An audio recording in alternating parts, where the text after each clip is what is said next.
Sean muy bienvenidos, amigos, visitantes que están entre nosotros. Dios les bendiga en gran manera y esperamos que el estar en este lugar sea de mucha bendición para edificación para su vida.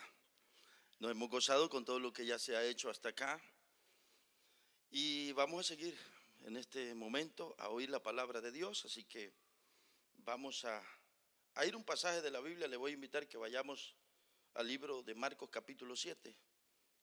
Libro de Marcos capítulo 7. Dios bendiga a los hermanos, todos los que han participado en este lugar. La hermana Evelyn acaba de hablar de las células. El día viernes nuestra hermana Roxana, allá con nuestra hermana Marta, celebraron un año de tener la célula allá eso es allí en Lithia Springs. Y una bendición. Pongan de pie, hermanos, si ya tiene el pasaje bíblico. Les animamos a seguir adelante haciendo la labor, el trabajo para la gloria del Señor. Octubre 17, es un viernes, octubre 17, queremos tener un culto de células. En cambio de estar en los hogares, nos vamos a venir al local, al templo, y vamos a estar dando más información sobre eso. Octubre 17, no células en las casas, sino que todos nos venimos al templo y vamos a celebrar un culto de células para la gloria del Señor. Estaremos hablando más de eso. Libro de Marcos capítulo 7, verso 1, y vamos a tomar una porción extensa porque lo amerita. Hasta el verso 13 vamos a leer. Dice: para la gloria de nuestro Señor, Dios el Padre, Hijo y Espíritu Santo, la palabra de Dios dice así.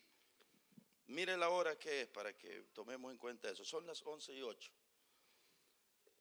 Mire la palabra del Señor. Se juntaron a Jesús los fariseos y algunos de los escribas que habían venido de Jerusalén, los cuales, viendo a algunos de los discípulos de Jesús comer pan con las manos inmundas, esto es, no lavadas, ¿qué pasaba, hermanos? Los condenaban. Porque los fariseos y todos los judíos, aferrándose a la tradición de los ancianos, si muchas veces no se lavan las manos, ¿qué cosa pasa? Qué tremendo eran estos varones. Si no se lavan las manos, decían: no nos hemos lavado, no podemos violar esto. No comemos, aguantamos hambre, pero esto no lo vamos a quebrantar. Miren cómo va el asunto. Verso 4. Y volviendo de la plaza, si no se lavan, ¿qué cosa? No comen. Y otras muchas cosas hay que, dice Marcos, y muchas otras cosas hay que tomaron para guardar, como los lavamientos de los vasos de beber y de los jarros y de los utensilios de metal y de los lechos. Le preguntaron pues los fariseos y los escribas: ¿por qué tus discípulos no andan conforme a la tradición de los ancianos, sino que comen pan con las manos inmundas? Respondiendo él, les dijo. ¿Cómo les dijo él? Mire cómo les dijo: hipócritas. Bien profetizó de vosotros Isaías, como está escrito: este pueblo de labios me honra, mas su corazón está lejos de mí. Pues en vano me honran, enseñando ¿qué cosas? Enseñando doctrinas como mandamientos de hombre, les dijo. Porque dejando el mandamiento de Dios, ¿qué cosa? Otra vez, os aferráis a la tradición. Es que así se ha hecho, es que así es, y no se puede hacer de otra forma. Porque dejando el mandamiento de Dios, os aferráis a la tradición de los hombres, los lavamientos de los jarros y de los vasos de beber, y hacéis otras muchas cosas semejantes. Les decía también: bien invalidáis el mandamiento de Dios para guardar vuestra tradición.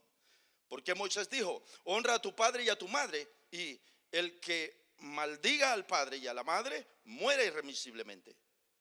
Pero vosotros decís: basta que diga un hombre al padre y a la madre. Es corbán, eso es ofrenda dedicada. Es ofrenda dedicada, que quiere decir mi ofrenda a Dios. Todo aquello con que pudiera ayudarte.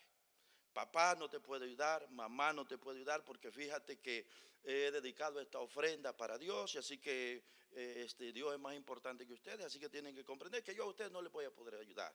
Así que para Dios es la ofrenda. Miren la enseñanza que habían dado esos individuos. Qué terrible. Y por eso el Señor les dice, pero vosotros decís, basta que diga un hombre. Y el verso 12, y no le dejáis hacer más por su padre o por su madre, invalidando la palabra de Dios con vuestra tradición que habéis transmitido. Y muchas cosas hacéis semejante a esta. Ahí está el Señor confrontando.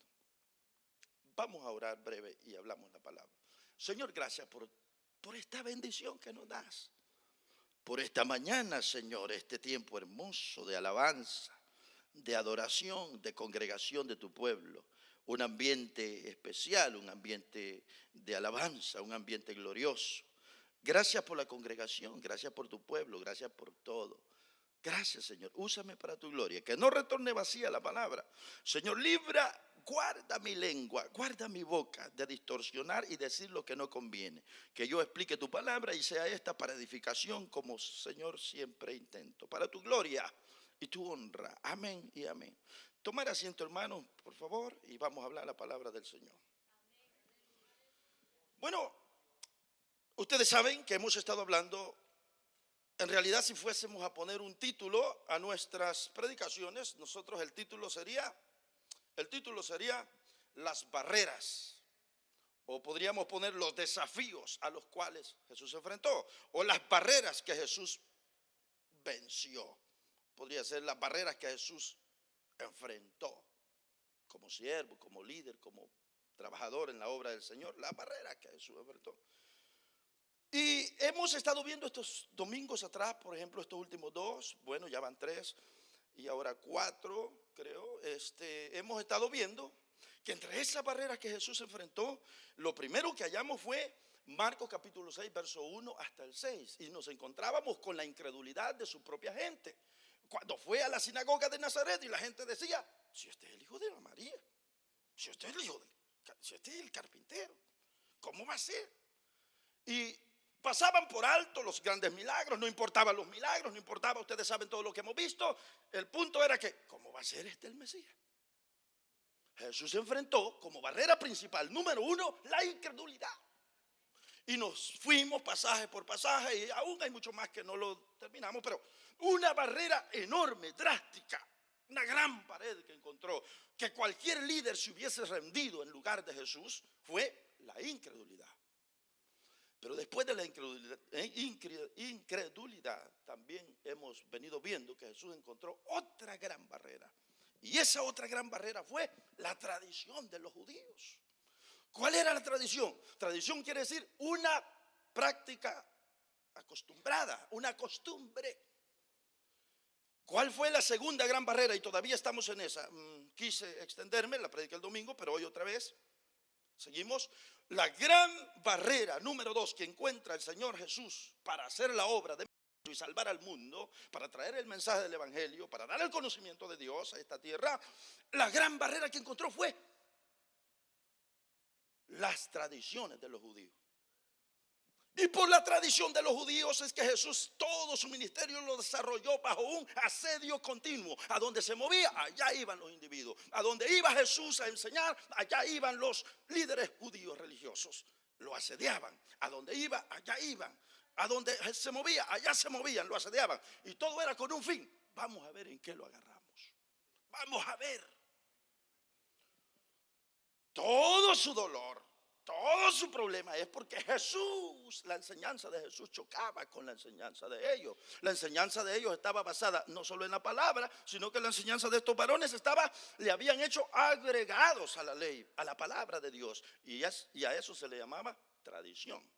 Tanto que Marcos se toma el tiempo de explicarnos aquí y decirnos la tradición de los ancianos. Y dice que se aferraban.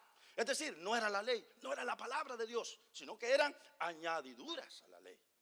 Formas de ellos interpretar y le habían añadido y decían, esto es como el mandamiento de Dios. Y el que no lo guarde, estás mal, eres un inmundo, eres un pecador, estás descalificado.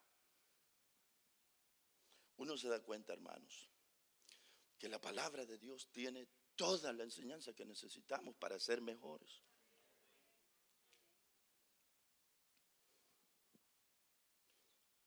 El gran problema es que al Señor Jesús le tocó desempeñar su ministerio en medio de estos grupos religiosos que controlaban. Religiosamente hablando o espiritualmente hablando, ellos eran los que tenían el control. Y lo fuerte de esto es que los escribas se conocían como los hombres de mucho saber. Los escribas eran los que tenían tanto conocimiento que escribían las leyes. Escribían, interpretaban y escribían y reproducían también la ley. Los escribas eran, hermanos, esos que procuraban que se diera cumplimiento a la palabra. Ellos eran los que habían escrito la tradición oral, se le llamaba. No, la ley. Bueno, para ellos era la ley oral, es decir, pero eran añadiduras, interpretaciones que habían hecho. Había muchísimas cosas que ellos decían que no se podían hacer, eran añadidas a la palabra de Dios. Ellos le ponían ciertas cosas.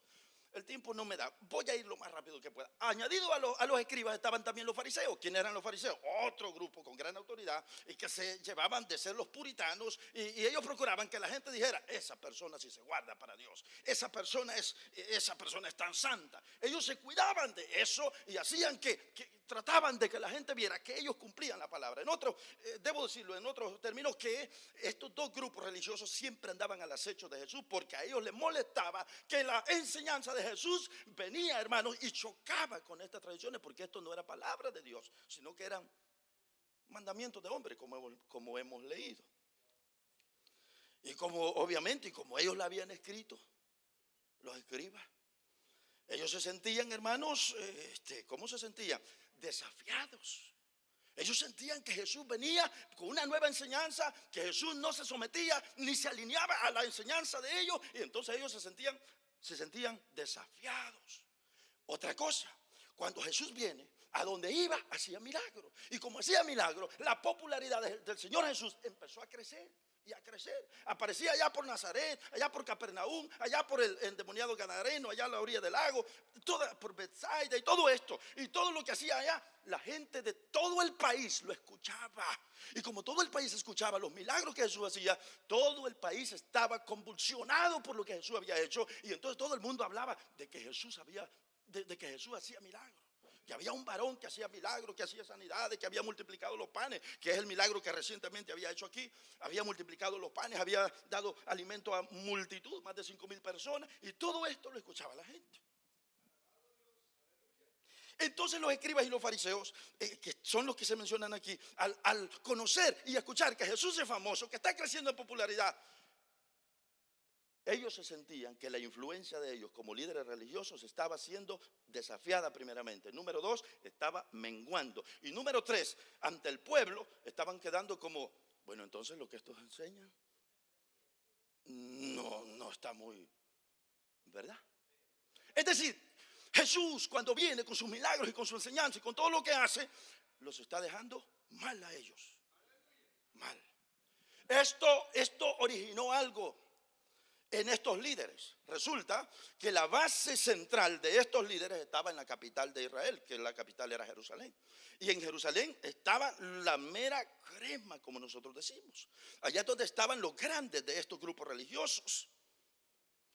Y de allá del centro, que era Jerusalén, los grandes, donde se conservaba la teología ortodoxa, que así tiene que ser y no se puede violar, no puede pasar de allí, ortodoxo. Estos líderes en Jerusalén dicen: estamos oyendo lo que está haciendo este hombre, hagamos una cosa. Libro de Juan, capítulo 1, verso 19, si lo prepara por favor. Dicen ellos: mandemos una comisión para allá.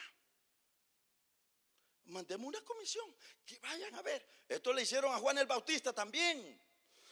Mateo capítulo 3, verso 7 al 10, encontramos lo mismo. Libro de Juan capítulo 1, verso 19, encontramos que esta era la costumbre de estos individuos. Allá en Jerusalén decía: vayan, mandemos una comisión, vayan y asegúrense de observar bien cómo enseña, qué hace, qué predica, y asegúrense de captar toda evidencia posible, cómo quebranta los mandamientos. Ahí está. Este es el testimonio de Juan cuando los judíos enviaron de Jerusalén sacerdotes y levitas para que le preguntasen. Esto era Juan el Bautista. ¿Tú quién eres? ¿Eres tú?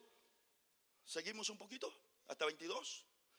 Confesó y no negó, si no confesó, yo no soy el Cristo, dijo Juan el Bautista. Y le preguntaron, ¿qué pues? ¿Eres tú Elías? Dijo, no soy. ¿Eres tú el profeta? Y respondió, no. Le dijeron, pues ¿quién eres? Para que demos ¿qué cosa? ¿A quiénes? A los que habían mandado de allá de Jerusalén. Es como vuelvo a decir, el centro de operaciones de estos líderes religiosos estaba en Jerusalén. Ellos tenían el control del templo y de todo lo que se hacía en Jerusalén. Y como oían a Jesús que hacía sus cosas allá y que estaba levantando gente y que hacía muchas cosas y estaba creciendo en popularidad y nos está desafiando y nos está dejando mal, armaban una comitiva. Ustedes van a ir para allá, ya saben, su papel va a ser, investiguen, fíjense bien, capten toda evidencia posible para que el día de mañana tengamos pruebas para presentarlas ante el Sanedrín. El Sanedrín estaba compuesto de 70 individuos, 71 en realidad, porque eran 70, pero el uno que pasaba de 70 era el sumo sacerdote y él era el presidente del Sanedrín. Y ellos eran la máxima autoridad, era la Corte Suprema de Israel. Allí se resolvía todo y allí se armaba todo. Entonces el objetivo de estos varones era, vayan, investiguen, miren bien allá lo que está ocurriendo, capten toda evidencia y entonces nos la trajen para acá. ¿Estamos ubicados, hermanos, hasta aquí? Las 11:23. Comenzamos a las 11:08. Está tremendo para que podamos ver el pasaje. Verso 1 del que hemos visto. Marcos capítulo 7, verso 1. Se juntaron a Jesús. ¿Quiénes? Los que hemos estado diciendo.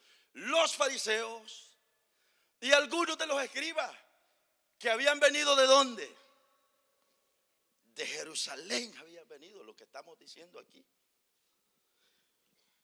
Y habían venido, hermanos, no para aprender, no para con buenas intenciones. Habían venido, hermanos, habían venido precisamente para ver en qué violaba, por ejemplo, el día de reposo, que era el sábado.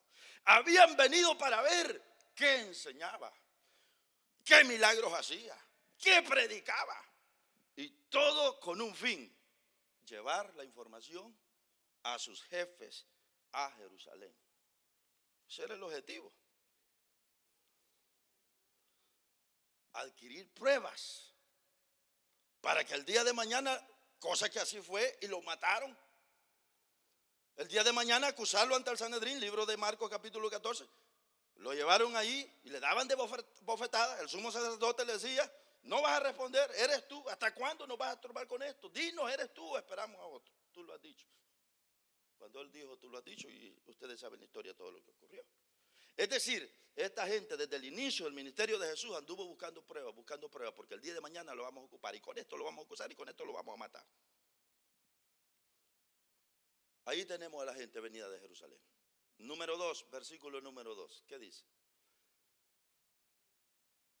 Los cuales viendo a algunos de los discípulos de Jesús comer pan con manos inmundas, esto es, no lavadas. Miren, hermano, lo primero con lo que se encuentra esta comisión es que cuando van llegando allá donde está Jesús ministrando, lo primero que encuentran es que están quebrantando la ley. Bueno, la tradición.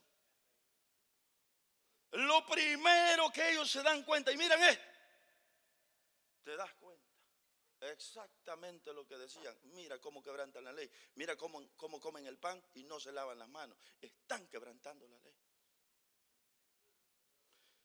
Y dice, en la última parte dice, los condenaban.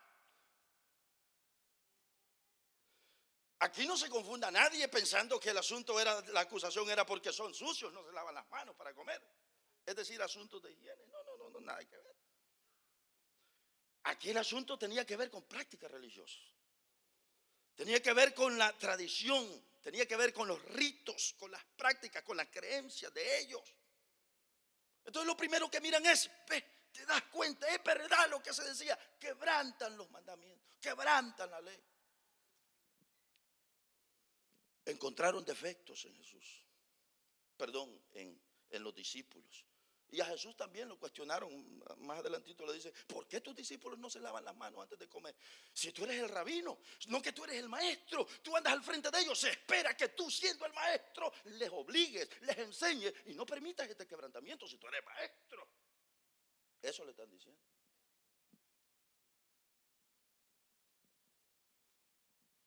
¿Creen que estamos bien ubicados o no?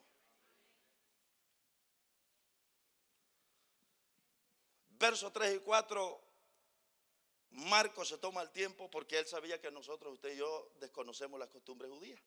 Y como Marcos sabía y estaba escribiendo para los gentiles, él sabía que usted y yo no sabíamos nada de las tradiciones de los judíos. Entonces se tomó el tiempo de aclararnos. Y mire lo que dice el verso 3: porque los fariseos y todos los judíos, aferrándose a la tradición de los ancianos, si muchas veces no se lavan las manos, no comen. Y el verso 4: y volviendo de la plaza, si no se lavan, no comen. Eso Marcos se toma el tiempo de decírnoslo a nosotros, para que nosotros entendamos, porque si él no nos dice que esas eran tradiciones, que esas eran las prácticas que ellos habían añadido, si Marcos no nos explica eso, pues tendríamos dificultad. Pero como Marcos le está escribiendo a gente gentil que desconoce las prácticas de judíos, él nos aclaró esto. Bonito, hermanos, bonito. Ahora, mire lo que termina el verso 4: y volviendo de la plaza, si no se lavan, no comen, y otras muchas cosas hay que tomaron para guardar, como los lavamientos de los vasos de beber, y de los jarros, y de los utensilios de metal, y de los lechos. Marcos dice: todas estas cosas se acostumbraban ellos como tradición, dice, de los ancianos. Ahora, aquí va el detalle. Aquí va el detalle. Estos religiosos que habían llegado aquí, como lo comencé diciendo, habían puesto a la ley de Dios añadiduras, agregados. ¿Qué decía realmente la Biblia? No lo vamos a ver ahora por cuestión del tiempo, pero ¿qué decía realmente Dios cuando le dio instrucciones a Moisés? Cuando Dios le dio instrucciones a Moisés, Dios le dijo, Levítico, Dios le dijo: mira, y le dio las instrucciones: todos los sacerdotes, todos los levitas, todos los que van a ministrar en el tabernáculo, y tiempo más tarde quedó la costumbre, el mandamiento, que todos los que ministran en el templo, antes de entrar al templo, antes de tocar el animal que van a sacrificar, antes de manejar los utensilios del tabernáculo o del templo, de todo lo que vayan a hacer, antes de oficiar sus ceremonias y todo lo que tengan que hacer, tienen que lavarse. Eso era la ley, eso era el mandamiento de Dios. Es decir, ese mandamiento Dios lo dio para santidad. En otras palabras, no puedes ministrar si no estás santificado. Por eso que afuera del tabernáculo, por eso que afuera del templo había un lugar que se le llamaba el lavacro, que era el lugar, y ustedes lo saben, los que saben un poco de la Biblia y han estudiado eso, que cómo funcionaba y cómo era el tabernáculo y cómo estaba constituido el templo, saben que todo sacerdote, antes de ir a ministrar al templo, tenía que pasar por ese estanque de agua y tenía que lavarse y bañarse completamente, y otros lavarse la mano, como símbolo, digamos, de purificación, de lavamiento. En realidad se llamaba lavacro, lavacro. Que, vaya, eso decía la ley. Pero ¿qué habían hecho estos escribas y fariseos aquí con esto?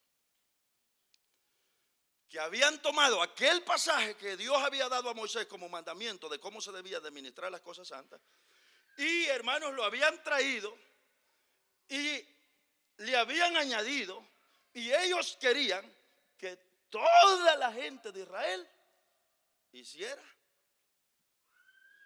o cumpliera aquella ordenanza que se le había dado a los sacerdotes que iban a ministrar. ¿Estamos aquí, hermanos? Es decir, estaba basado en la palabra, pero le habían añadido sus cosas extra.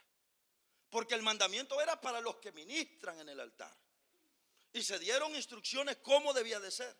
Pero vienen estos varones aquí y dicen, no, todo Israel, todos tienen que hacer esto. Toda la gente en Israel debía seguir las prácticas que Dios había dejado para los sacerdotes. Es decir, que lo que era una ordenanza para los sacerdotes y levitas, ellos querían extenderla a toda la gente. Y el que no lo hiciera, decían ellos, inmundo, condenado, estás condenado. Lo mismo el verso 4 de los utensilios, que si no se lavaban igualmente, igualmente estaban impuros. Esto, hermanos, ya no era obedecer la ley de Dios. Esto en realidad esto ya no era obedecer la ley que Dios había dado o le reveló a Moisés. Esto ya era la tradición de ellos, era lo que ellos habían interpretado y le habían puesto y decían, así se tiene que hacer, y el que no lo haga está mal. ¿Cómo se mira el asunto, hermano? No tengan miedo a lo que nos vamos acercando. Solo hay que hablar la palabra. O sea, solo hay que hablar lo que es. Yo aquí tengo el deber de hablar la palabra, explicarla, y dice Salmo 119, 130. ¿Qué dice Salmo 119, 130? ¿Qué dice Salmo 119, 130? Salmo 119, 130. La exposición de tus palabras alumbra y hace, dice, entender a los simples. Salmo 119, 130. ¿Cómo dice?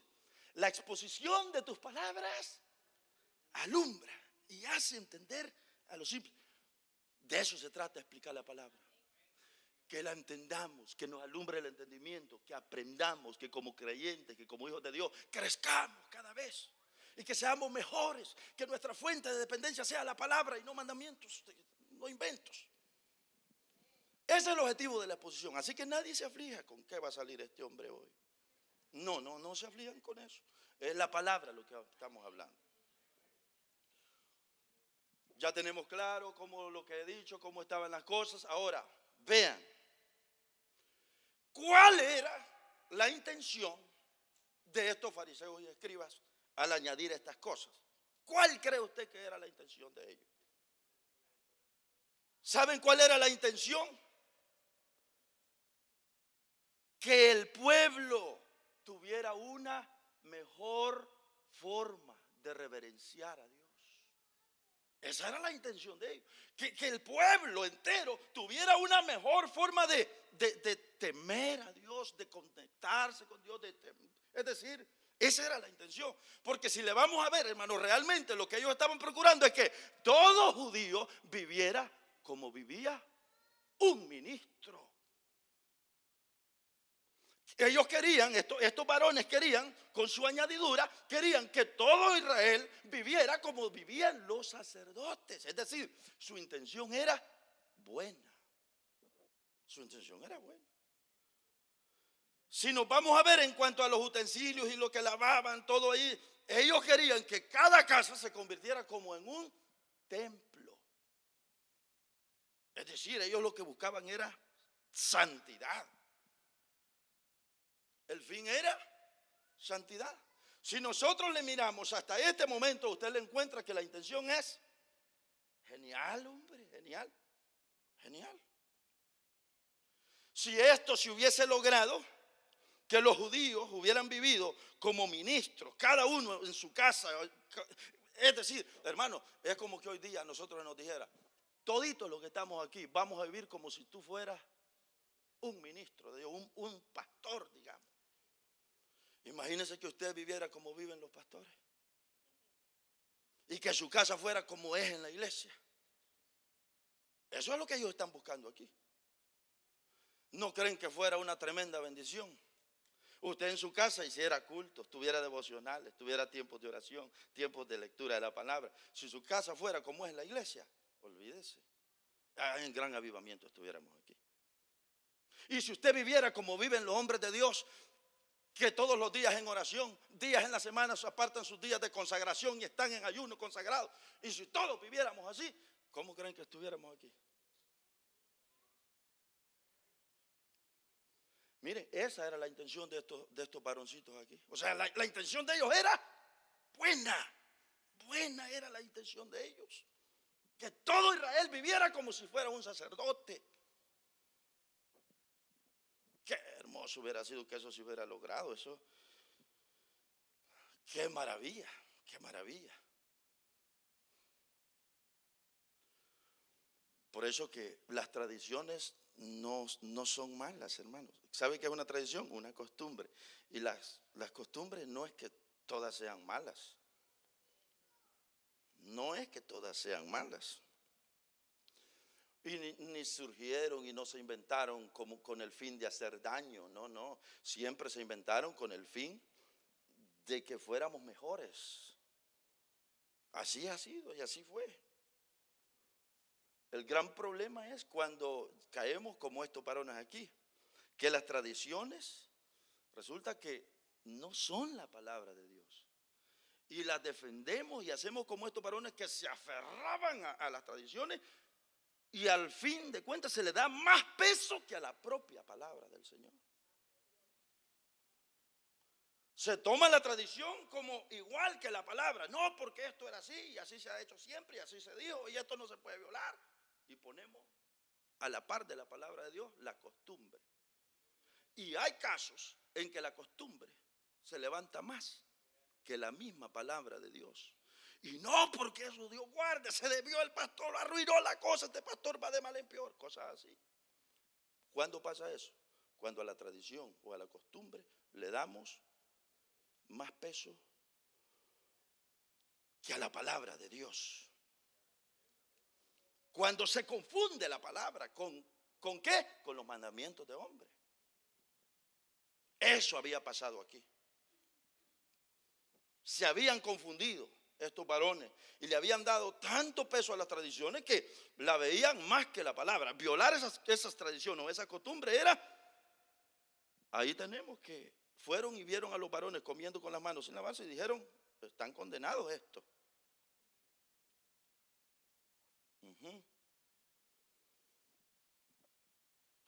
Entonces,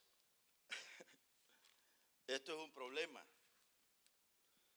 Por eso uno cada vez se asombra más de la enseñanza de la Biblia, hermano. Es que aquí tenemos todo. Fíjese el verso 6, lo que respondió Jesús. Respondiendo él les dijo, hipócritas. Y se refirió al pasaje de Isaías.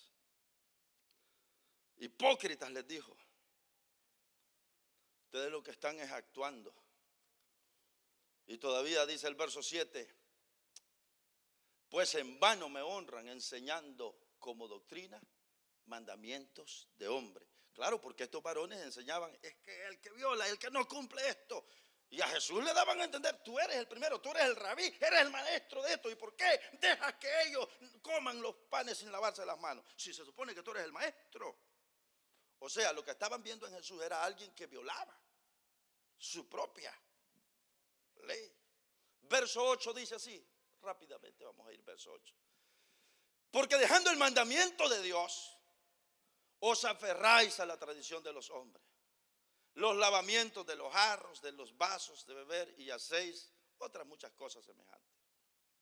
Ahí tenemos. Hermanos, de acuerdo al verso 8, esto, mire lo peligroso de caer en esto, hermano. Lo peligroso de las tradiciones o las costumbres. Porque dejando el mandamiento de Dios, os aferráis a la tradición de los hombres. A mucha gente evangélica le ha pasado esto, hermanos. Que dejamos de lado la palabra verdadera que alumbra, la palabra que tiene vida de Dios.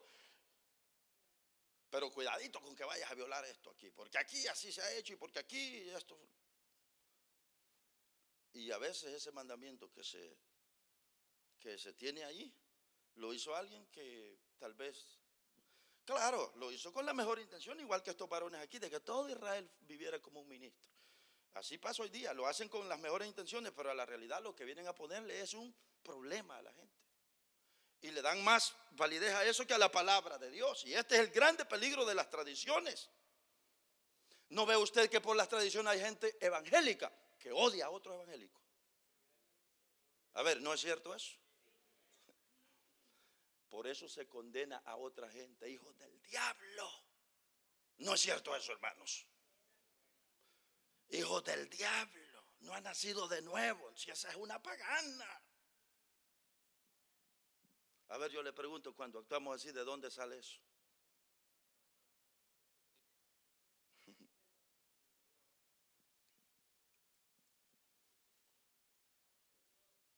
¿Sabe qué hacemos por causa de las tradiciones muchas veces?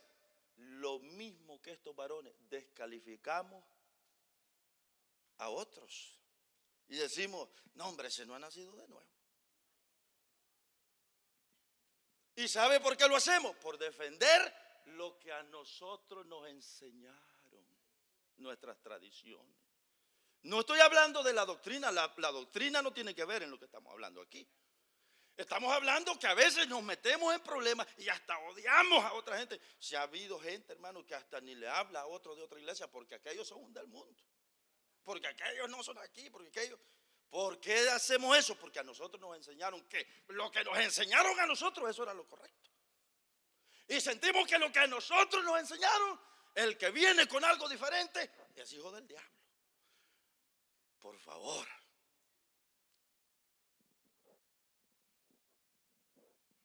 ¿Cómo se mira el asunto? Aquí hay una gran enseñanza para nosotros. Hermanos, uno no puede caer en esto.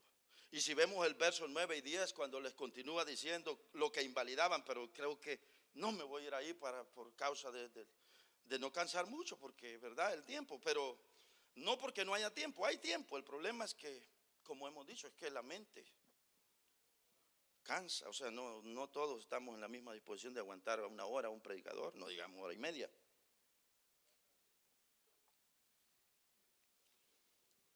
Miren, aquí hay gran enseñanza. Les voy a decir, para que aprovechemos el tiempo, porque 15 minutos nos vamos acercando ya. Aquí hay gran enseñanza para nosotros la iglesia. Miren, comencemos. Jesús lo confrontó y les dijo, invalidáis el mandamiento por cumplir las tradiciones de vuestros ancianos. Y les dijo todo ahí. Para nosotros, hermano, esto, gloria a Dios porque sale hoy. Miren, las iglesias en este país, hablemos de la nuestra.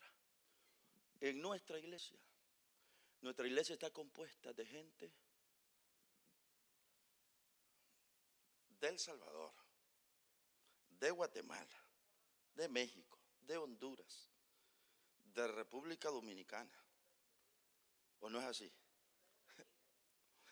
De Puerto Rico, de Colombia, Venezuela. Miren lo que tenemos. Miren,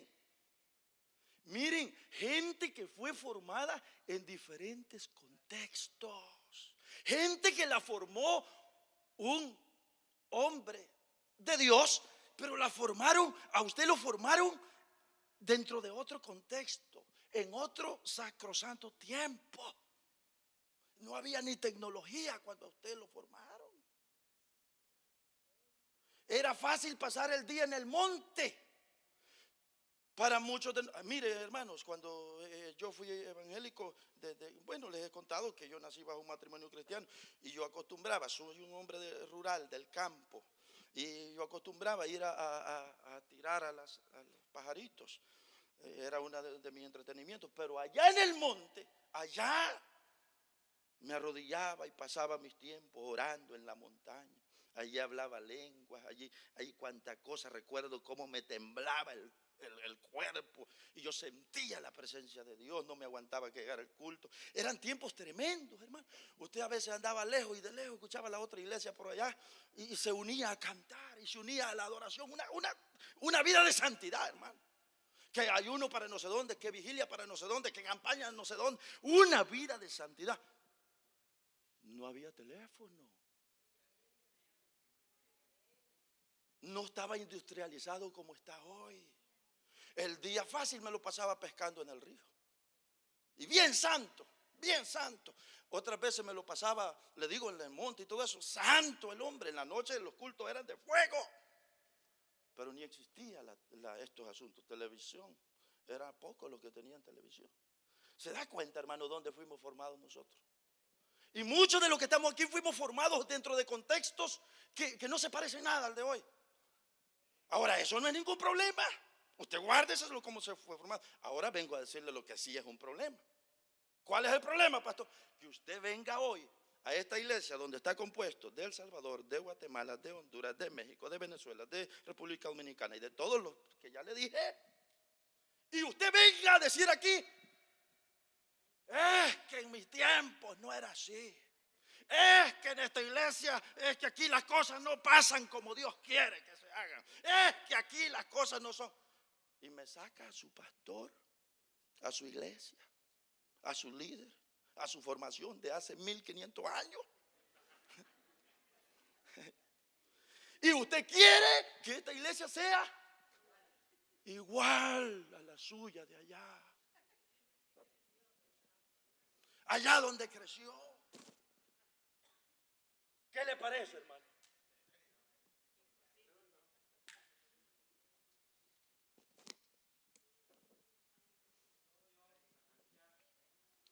Ahora resulta que como en esta iglesia las cosas no se hacen como a usted le enseñaron y como la formaron y como era allá, ahora resulta que esta iglesia no sirve.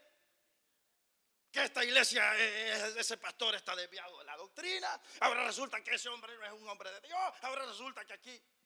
Y le ponen lo que quieren. ¿Qué está haciendo usted? Está condenando. Usted está condenando a los demás. Usted lo que está haciendo aquí es condenando a los demás. Y lo más tremendo de todo es que no nos damos cuenta que aquello a lo que nos aferramos y defendemos no tiene nada que ver con doctrina, hombre. Lo que usted está defendiendo es lo que su líder le enseñó. Y esto no lo hagas porque si no, ¿sabe? Aquí ha habido gente que le dice a uno, imagínense yo como pastor, ya le conté de tanta gente de diferentes lados. ¿Cómo el de México va a ser igual que el de Guatemala? ¿Cómo el que lo formaron en una iglesia acá, de la ciudad, la capital, no sé dónde, va a ser igual a la del rancho donde había que entrar en caballo para poder llegar a su iglesia? Y usted quiere que las cosas ahora sean igual. Miren, por favor. Tenemos que dejar que Dios con su palabra nos alumbre el entendimiento. Nos alumbre el entendimiento. Nos dé luz en el entendimiento y nos haga comprender lo que es. Y que Dios me guarde y me libre de condenar a aquel porque no hace como a mí me enseñaron. No, que los tiempos de antes eran únicos y no, que antes era así. Sí, pero usted me está hablando de 1500 años para atrás. Hablemos de hoy. Si antes, hermano, en muchas de las iglesias allá, las vigilias las hacíamos hasta las 6 de la mañana, hasta que aclaraba. No es cierto eso, los que vivimos el evangelio de aquellos tiempos. Y a esa hora nos íbamos para la casa. ¿Sabe a qué hora terminan las vigilias hoy? Más temprano que nosotros, papito. Más temprano que nosotros. Se lo digo con propiedad. Tal vez no todos, pero muchos sí. Se lo digo con propiedad, porque ir. Tal vez no todo, porque no todo, pero por lo menos hasta lo que yo conozco, las vigilias hasta la mitad de la noche son. Y yo hasta me admiro y digo, ¿y un culto de nada más? Sí, un culto. Qué tremendo, digo yo. Porque entonces, fácil se me hace a mí decir, bueno, pero entonces no es vigilia. Se me hace fácil, no lo digo, pero lo pienso. Faltan 10 para las 12. ¿Creen que le seguimos un poquito o paramos?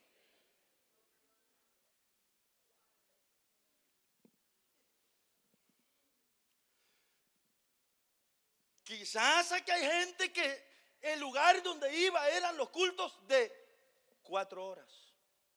4 horas. Y usted viene aquí y usted quiere que los cultos sean igual de 3 y 4 horas. Y no, que no le da libertad al Espíritu Santo. Y no, porque usted aquí y que no. Muéstreme un versículo de la Biblia donde la Biblia dice de cuánto tienen que ser los cultos. ¿Es doctrina o es una manera de trabajar? ¿Dónde la Biblia dice de cuánto tiempo tienen que ser los cultos? ¿O de cuántos cantos tienen que haber? Eso no es doctrina. Esa era una tradición en su iglesia, donde a usted lo formaron. Probablemente los cultos allá eran de 3 horas, pero esa era la forma de trabajar. Esa era la tradición de esa iglesia. Esta iglesia tiene su propia tradición. ¿Saben qué es tradición? Es una costumbre. Y eso es bueno en cierto sentido, porque la tradición es una costumbre que nos ayuda a que no estemos inventando cada vez. Hoy el culto va a ser de 4 horas, mañana va a ser de media hora, el otro día de 2 horas y media. Tradición es una costumbre y lo hacemos siempre lo mismo. ¿Cuánto nos tardamos aquí? 2 horas. ¿Y eso por qué hemos puesto 2 horas? Podíamos poner 4, pero también podíamos haber puesto 1. Y estaremos mal delante de Dios. Estaremos violando la doctrina por hacerlo así. Mire, no, esa es una tradición, una costumbre que los líderes consideraron bien que los cultos fueran de 2 horas, considerando a la gente mayor, la gente adulta, que por cierto hay que pensarle bien, ya una gente mayor, ya yo voy entrando a eso, estar de pie 45 minutos, 50, estar de pie. A veces 1 hora porque la alabanza está tardando 48 minutos. Más el que da inicio me tuvo de pie y todo esto. Casi 1 hora. ¿Sabe usted que yo y todos los que estamos aquí tenemos que pensar en la gente mayor? Tenemos que pensar en la gente que tiene a un niño chineado. Y miren, con esto no estamos mal. Dios es ordenado, inteligente y va delante de nosotros. Si nosotros logramos discernir que eso es lo correcto, ¿cuánto más el Rey glorioso de gloria? Por eso, hermano, cuando se dice la hora se termina el culto, ustedes miren, hermano, no se metan en problemas. Usted solo asegúrese de que no se esté violando la doctrina. Pero cuando se trata de mandamientos, de reglamentos y todo asunto así, usted no pierda la paz. Ni se meta a pecar juzgando a otro y condenando a otro, porque, hermanos, en realidad son reglamentos, son formas. Claro, con esto no quiero decir que los reglamentos no son importantes. Los reglamentos son muy importantes en la escuela de su niño, de su joven, como también son importantes los reglamentos en toda institución. Toda institución tiene que tener reglamentos y esta iglesia los tiene. Pero eso no es doctrina, eso es una forma que el liderazgo, el gobierno, la administración de esa iglesia ha optado o ha mirado bien y dice de esta forma vamos a trabajar, y a eso hay que respetarlo. Son reglas, maneras para que podamos marchar mejor como obra de Dios. Pero no es doctrina. Usted jamás se meta a condenar a alguien porque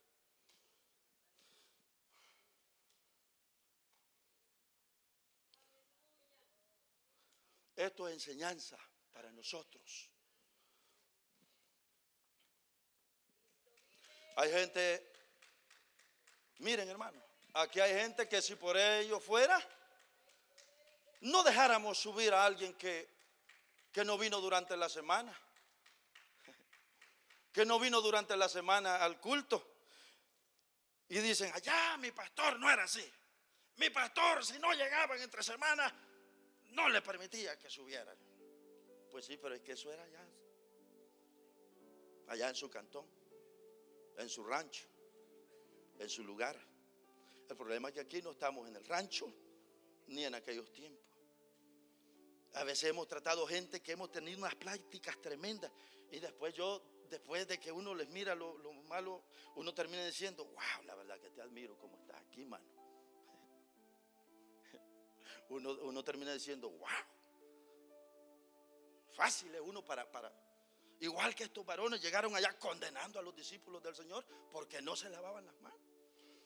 Con esto tampoco vengo a suavizar el evangelio, a decir que está bien que usted falte toda la semana y venga solo el fin. No, si a usted que ministra, usted que tiene cargos, que tiene privilegios y que es un líder aquí, usted tiene que ser un ejemplo.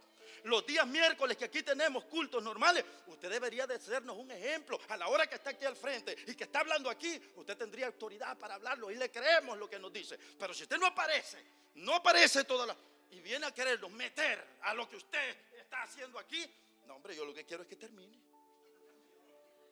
Sí. Hasta que se calle ya.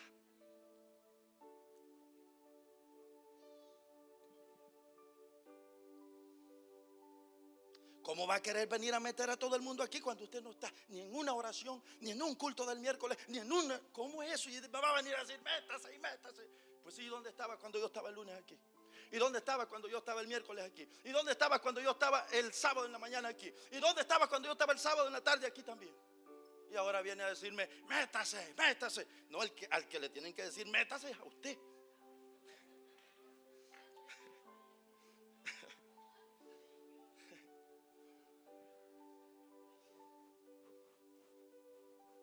Bueno, hermanos,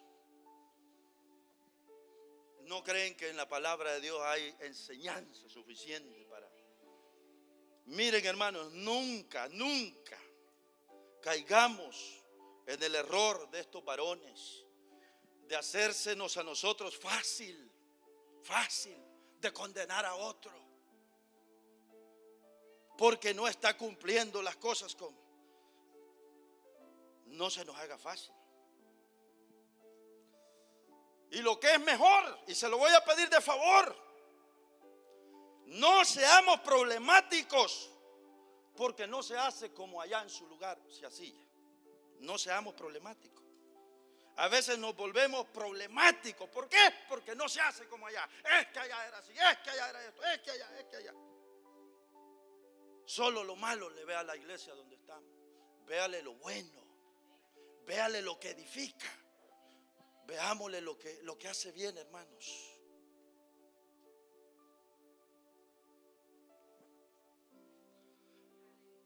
Enseñanza final.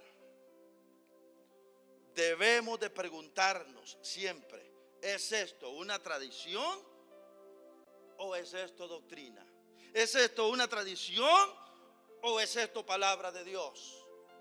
Eso debemos de preguntarnos y no nos andemos enojando ni haciendo pleito con otro porque no hace como yo digo y como yo era y así como me enseñaron a mí, así tiene que ser allá. No, hombre. Si ahora, hermanos, hablábamos con unos varones que estamos allí teniendo unas pláticas. Hermanos, si los tiempos han cambiado, si ahora, miren aquellos tiempos allá en nuestros países, a la gente, hablemos de los años 1990, 95, 2000, todavía hasta un poquito antes del 2000, a la gente le encantaba y el mejor predicador era aquel que decía, hijo del diablo, te vas a ir al infierno. Y te condenaban y te mandaban y te daban palo. Ese era el mejor predicador. El predicador más bueno, más famoso era el que más palo te daba. Y usted decía, amén, así es. El que condenaba y mandaba a todo el mundo al infierno. El problema es que en aquellos tiempos, mire cómo ha cambiado. Los que habían estudiado bachillerato, uno los tenía por un erudito, un respeto bárbaro. Nosotros para aprender algo había que ir desde nuestra casa a la alcaldía, porque en la alcaldía estaba la biblioteca del pueblo y allá estaban los grandes libros de sociales, de naturales, de idiomas, de lo que fuera. Allá íbamos a hacer las tareas para preparar una exposición, para hacer todo. Allá nos juntábamos para hacer suma, resta, multiplicación. Había que hacerlo a puro lapicero, papel y lápiz. Después la calculadora, después la computadora. Y se ha venido al punto que hoy el bachillerato, si hoy se mira con todo respeto aquí, si el bachillerato, si hoy ni trabajo consigue en nuestro país. Usted tiene que ser un universitario. ¿Qué ocurrió? Que nuestra sociedad, nuestro mundo, así como fue avanzando en todo, fue avanzando. Ahora, hermanos, se requiere de nosotros que sepamos explicar el asunto como es. Porque si no, hermano, si queremos seguirnos manteniendo como era en aquellos 1500 años atrás, la gente hoy día no aguanta que la esté mandando al infierno a cada rato yo aquí. Si yo predicara como era en esos tiempos, no aguanta la gente, hombre. Con que me meto en problemas explicando la palabra como lo hago hoy, olvídese si lo hiciera cada vez enviando al infierno. Y te vas a hacer aquí, te vas a hacer allá. Unos 3 bancas hubieran aquí, 3. ¿No creen que eso es real? Hay que ser, así es la palabra de Dios. Hay que entender en qué contexto estamos, dónde estamos y cómo hemos venido. Y hay que entender la palabra del Señor que tenemos aquí. Y concluyo, hermano, porque el tiempo se nos va. Que en realidad los grandes avivamientos fueron por volverse a la palabra y nunca a los mandamientos de hombres y a los reglamentos de hombres. Por eso, hermano, sabe, esto que yo he predicado hoy a muchas personas les puede tocar el hígado. Siente que lo que le he predicado es como que estamos aflojando el evangelio, y siente que le hierve la sangre, y siente que lo atacaron y le hablaron así. Quiero que sepa que lo mismo sintieron aquellos escribas y fariseos allá. Lo mismo. Porque Jesús les llegó hablando lo que realmente era. Y lo que Jesús les llegó a enseñar es: abandonen la tradición y apéguense a la palabra, les dijo.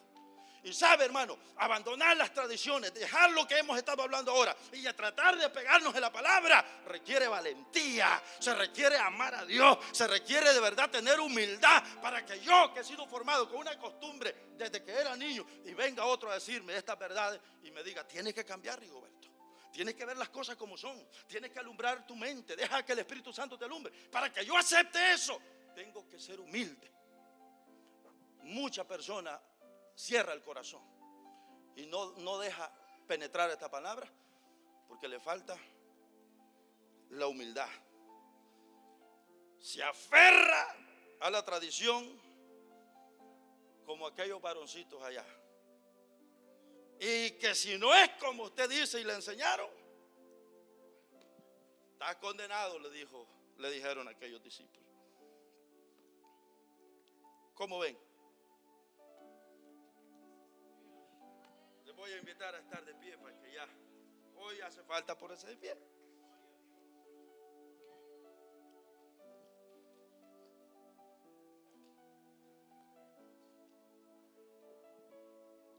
Eso de las tradiciones es un gran problema. Que Dios nos ayude.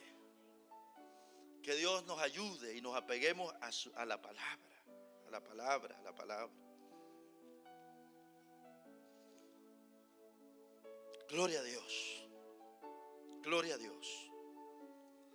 Vamos a orar, hermanos. No es un mensaje evangelístico, pero gracias a Dios porque está toda la iglesia. Es un domingo y debemos de saber.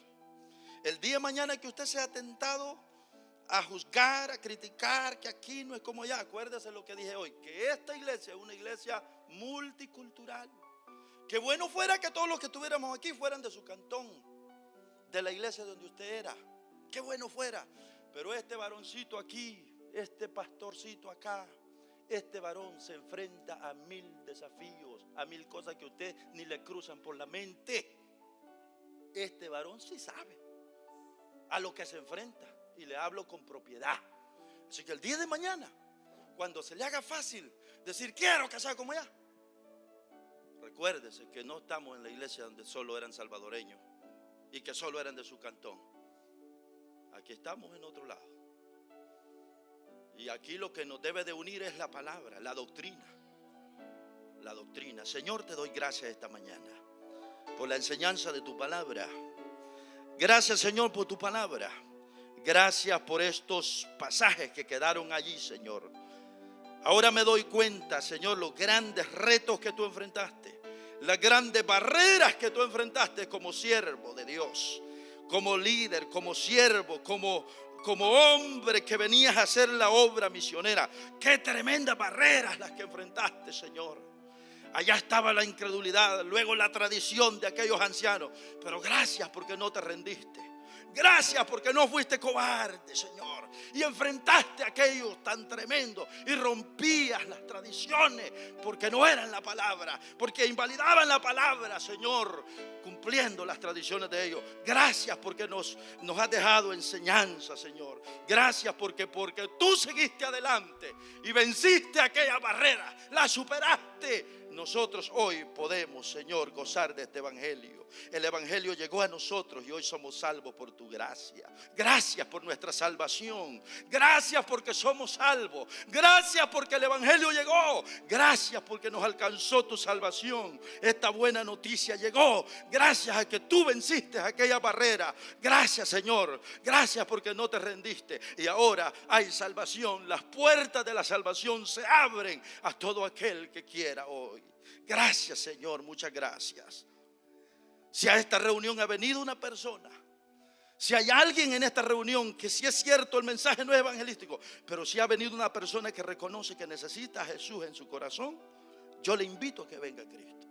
Si en esta reunión hay una persona que quiera a Jesús, reconciliarse con Él, entregar su vida por primera vez a Él, venga a Cristo, lo invitamos, venga a Él, venga. Oraremos por usted. El Señor perdonará sus pecados. Usted saldrá renovado. Usted saldrá siendo una nueva vida. Si viene a Cristo Jesús, solo si lo hay.